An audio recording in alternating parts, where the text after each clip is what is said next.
আমরা ইতিমধ্যে বিভিন্ন পদক্ষেপ নিয়েছি যাতে এই যানজট মোকাবেলা করা যায়। আমার 2 নবনির্বাচিত মেয়র দিনরাত অক্লান্ত পরিশ্রম করছে।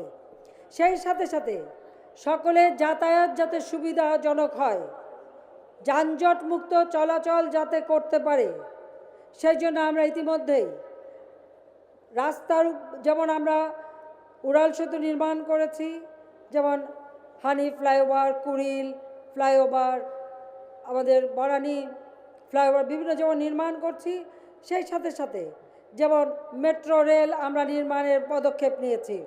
উত্তরা থেকে বাংলাদেশ ব্যাংক মাত্র আধা ঘন্টার মধ্যে এই উড়াল মানে মেট্রো রেল দিয়ে যাতায়াত করতে পারবে।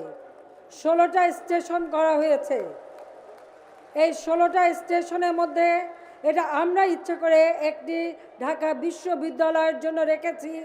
মাত্র 10 থেকে 15 মিনিটের মধ্যে ওই উত্তরা অথবা মিরপুর, সেখানে যত ছাত্র, শিক্ষক, কর্মচারী যারা সেখানে থাকবেন তারা ইউনিভার্সিটিতে চলে আসতে পারবেন, আবার সময় মতো ফিরে যেতে পারবেন। সেই ব্যবস্থা নেওয়া হয়েছে। এখানে আরেকটি বিষয় আমি জানাতে চাই, সেটা হলো এখন আধুনিক প্রযুক্তিতে এই মেট্রো রেল করা হয়। এটা আকাশ পথে যাবে, নিচ দিয়ে যাবে না।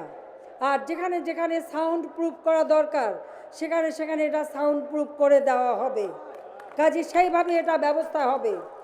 এখন আমার প্রশ্ন, আমি দেখলাম হঠাৎ বিশ্ববিদ্যালয়ের কিছু ছাত্র শিক্ষক নেমে গেছে আন্দোলন করতে, মেট্রো রেল এখান থেকে যাবে কেন? বা গ্রাম বাংলা একটা কথা আছে না, যার জন্য চুরি করি সেই বলে চোর। তো যাদের জন্য মেট্রো রেল করলাম, যেই ছাত্র শিক্ষক কর্মচারী এখানে মেডিকেল বিশ্ববিদ্যালয়, বারডেম থেকে শুরু করে প্রত্যেকটা প্রতিষ্ঠান, বাংলা একাডেমি সহ সকলে নির্বিঘ্নে যাতায়াত করতে পারবে, সেই সুযোগ সৃষ্টি করার জন্য এটা করা। যানজট মুক্ত চলাচল অল্প সময়ের মধ্যে। সেখানে হঠাৎ এই আন্দোলন কিসের জন্য? যারা আন্দোলন করছেন তাদের স্মরণ করে দিতে চাই, ঢাকা বিশ্ববিদ্যালয় যখন প্রতিষ্ঠা হয় সেই সময় এই ফুলবাড়িতে রেল স্টেশন ছিল।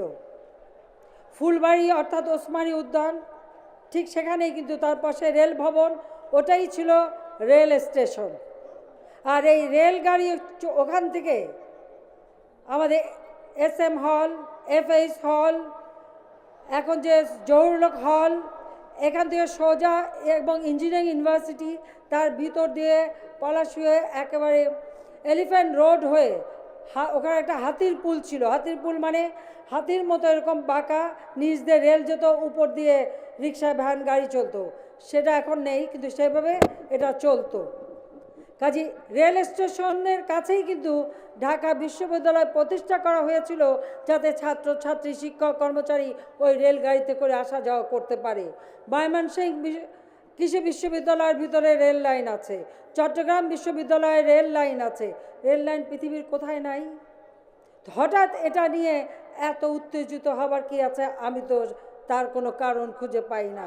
এবং যাদের স্বার্থে আমরা করেছি, আজকে যানজটে আটকা পড়ে থাকবে না মেট্রো রেলে সাই সাই করে চলে আসবে, ক্লাস করবে, বাড়ি ফিরে যাবে? কার সুবিধা বেশি? সুবিধা তো শিক্ষার্থীদেরও, সেটা তো বুঝতে হবে। অবশ্য বাংলাদেশে এক শ্রেণীর লোক আছে, যাই করতে যায় সেখানে একটা কিন্তু খুঁজে অমনি আন্দোলন শুরু করেন।